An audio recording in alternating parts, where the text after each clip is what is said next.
नमस्कार दोस्तों, हर्षित द्विवेदी एजुकेशन में आपका स्वागत है। मेरा नाम है विनीत सागर। डेली वन लाइनर्स 18 मार्च 2022।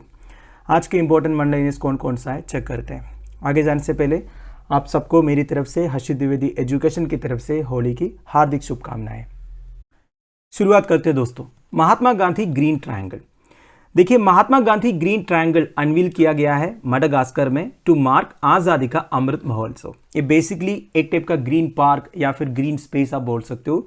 ये मडागास्कर गवर्नमेंट का कमिटमेंट सिग्निफाई करता है सस्टेनेबल डेवलपमेंट की तरफ और सेविंग द एनवायरनमेंट की तरफ। और इस पार्क को महात्मा गांधी ग्रीन ट्रायंगल नाम भी दिया है। Basically it's a tribute to Mahatma Gandhi. वैसे मडागास्कर में इंडियन डायस्पोरा बहुत है, स्पेशली गुजरात के लोग बहुत हैं। ठीक है, इंडिया और मडागास्कर के जो रिलेशन है वो भी काफ़ी अच्छा है। इंडिया ने कई बार मडागास्कर को हेल्प भी किया है काफ़ी डिसास्टर्स के टाइम पर। और मडागास्कर का लोकेशन कहाँ पे है ये बात आपको पता होगा, अफ्रीकन कॉन्टिनेंट के ईस्टर्न साइड में इंडियन ओशन में छोटा सा एक ग्रुप ऑफ आइलैंड्स है मडागास्कर। वैसे मडागास्कर की एक स्पेशलिटी है दोस्तों, दुनिया भर में जितने फ्लोरा एंड फोना है ना, बेसिकली जो बायोडाइवर्सिटी है उसका 80% आपको मडागास्कर में देखने को मिलेगा। ये आप ध्यान दीजिएगा, राइट। अगला है Gujarat government includes Bhagavad Gita in school. देखिए, गुजरात गवर्नमेंट ने ये डिसाइड किया है श्रीमद् भगवत गीता को स्कूल सिलेबस में इंक्लूड करने के लिए फॉर क्लासेस 6 to 12। वैसे ये न्यूज़ सुबह डेली न्यूज़ में हर्षित सर ने कवर किया था, तो मैं हल्का सा बता देता हूँ। तो गुजरात एजुकेशन मिनिस्टर जीतू वगानी का कहना यह है, ये जो भगवत गीता का इंक्लूशन है ये नेशनल एजुकेशन पॉलिसी 2020 में भी इंक्लूडेड था। और 6 to 12 के कक्षा में बच्चों को भगवत गीता के इंपॉर्टेंट जो श्लोकास वगैरह है, जो फिलोसफी है, वो सिखाया जाएगा, राइट। अगला है national rail plan for India 2030।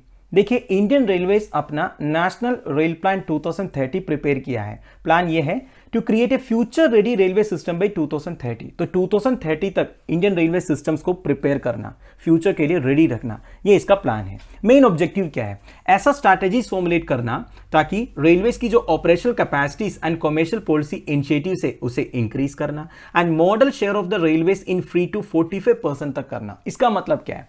देखिए, आज के हिसाब से इंडिया में जितना फ्रीट ट्रांसपोर्ट होता है ना, बेसिकली जो कार्गो ट्रांसपोर्ट वगैरह होता है, उसका केवल 25 to 27% इंडियन रेलवे से होता है। तो उसे इंक्रीज करना चाहता है रेलवे, इसके लिए प्लान्स बना रहा है। ठीक है, मैक्सिमम जो फ्री ट्रांसपोर्ट वगैरह आजकल किससे होता है? जो ट्रक से होता है, कभी एयर से होता है, एरोप्लेन से भी तो कार्गो ट्रांसपोर्ट होता है। तो ये सब के अलावा लोग इंडियन रेलवेज को ज्यादा यूज करें, इसके लिए प्लान्स बना रहा है इंडियन रेलवेज अपना नेशनल रेल प्लान के थ्रू। वैसे एक बात आपको पता होनी चाहिए, रेलवेज की जो रेवेन्यू है ना, वो मैक्सिमम फ्री ट्रांसपोर्ट आता है। ये जो पैसेंजर ट्रेन से, उससे रेलवेज को उतना इनकम नहीं मिलता। ठीक है, उतना तो उनका इलेक्ट्रिसिटी चार्जेस में निकल जाता है, पर फ्री ट्रांसपोर्ट है जितना कमाई है ना, उसी से रेलवे सस्टेन होता है। ये मैंने कहीं पढ़ा था, right. The objective of the plan is to create capacity ahead demand which in turn would also cater to future growth। देखिए, कैपेसिटी अहेड ऑफ डिमांड बहुत अच्छा टर्म है। इसका मतलब क्या है? डिमांड आने से पहले कैपेसिटी क्रिएट करके रखना। मतलब फ्यूचर में अगर ज्यादा डिमांड आता है रेलवेज का, बेसिकली फ्री ट्रांसपोर्ट के लिए या फिर और कुछ सर्विसेज के लिए पैसेंजर रिलेटेड, तो उसके लिए रेलवेज की जो इंफ्रास्ट्रक्चर है उसे एकदम क्रिएट करके रखना। ठीक है, and also increase the modal share of railways to 45%। ये मैंने आपको बता दिया। और एक ऑब्जेक्टिव ये है, reduce transit time of freight substantially by increasing the average speed of freight trains to 50 km/h। तो जो फ्री ट्रेन्स का स्पीड है वो कंपैरेटिवली कम है, आपको पता है, तो उसका स्पीड भी इंक्रीज करना ताकि जो फ्रीट है जल्दी डेस्टिनेशन तक पहुंच पाए। अगला है UN envoy Tirumurti gets extension. TS Tirumurti साहब का नाम तो आपने सुना ही होगा, अक्सर न्यूज में आते रहते हैं। ये करंट इंडियाज एनवॉय है to the United Nations, basically United Nations representative आप बोल सकते हो।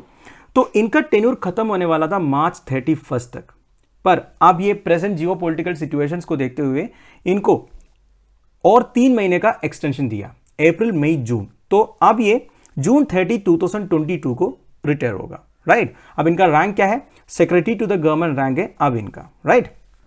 मिस्टर तिरुमूर्ति 1985 बैच का एक आईएफएस ऑफिसर है।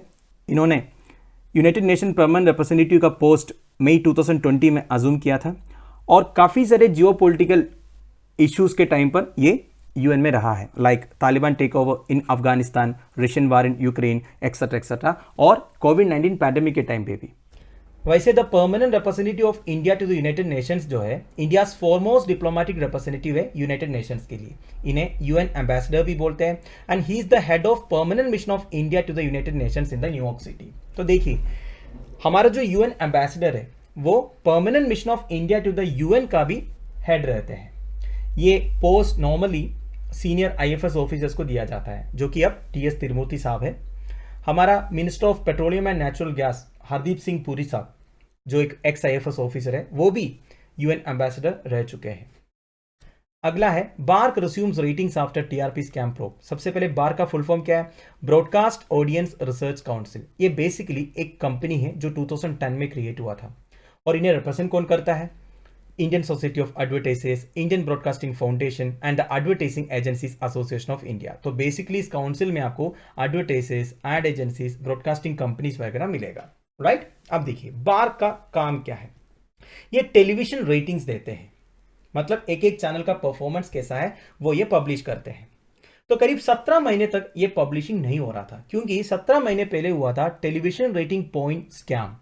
इसके बारे में एक वीडियो चैनल में पढ़ा भी हुआ है, करीब 1 साल पहले हमने अपलोड किया था। अब 17 महीने के बाद ब्रॉडकास्ट ऑडियंस रिसर्च काउंसिल अपना रेटिंग्स जो है फिर से शुरू किया है। तो न्यूज चैनल की कैटेगरी में इस बार कौन आया है? फर्स्ट आज तक आया है, ये आप ध्यान दीजिएगा, ठीक है।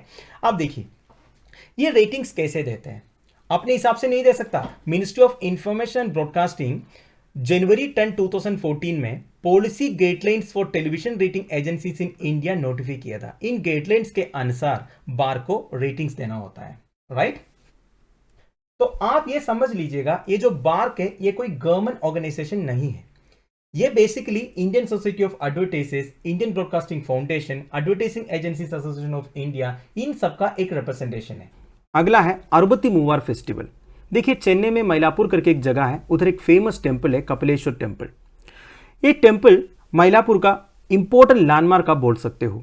400 साल पुराना है, लॉर्ड शिवा के लिए डेडिकेटेड है। इस टेंपल का आर्किटेक्चर जो है काफ़ी मैग्निफिसेंट है। टेंपल में कुछ इंस्क्रिप्शंस ऐसा है जो 1250 AD से बिलोंग करते हैं। अब इस टेंपल के कोर्टयार्ड में कुछ आइडोल्स एस्टैब्लिश्ड है, 63 नायनमार्स और शैवेट सेंट्स का। तो इन नायनमार्स के ऑनर में उधर अरुबत्ती मूवार फेस्टिवल होता है। अरुबत्ती मूवार का मतलब होता है तमिल लैंग्वेज में 63। अब आप समझ गए ना अरुबत्ती मूवार फेस्टिवल क्यों बोलते हैं? क्योंकि इस टेंपल के कोर्टयार्ड में 63 नायनमार्स और शैवेट सेंट्स का आइडोल जो रखा हुआ है, इन्हें ऑनर करने के लिए अरुबत्ती मूवार फेस्टिवल होता है। कहां पे? कपिलेश्वर टेंपल में। अब आप ये फोटो देखिए, ये है कपिलेश्वर टेंपल इन मइलापुर चेन्नई और ये है वो 63 आइडोल्स ऑफ शैवेट सेंट्स और नायनमार। अगला है साइक्लोन आसानी। साइक्लोन आसानी 2022 का पहला साइक्लोन है जो अंडमान एंड निकोबार आइलैंड्स को मार्च 21 तक हिट कर सकता है। इसके बाद बांग्लादेश एंड म्यांमार को भी इंपैक्ट हो सकता है।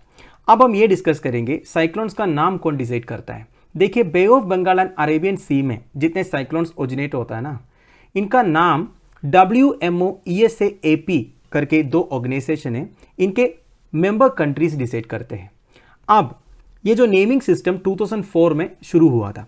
First cyclone after the list was adopted was given the name in the first of the first column. तो देखिए 2004 में ये पैनल फॉर्म होने के बाद पहला साइक्लोन का नाम क्या था?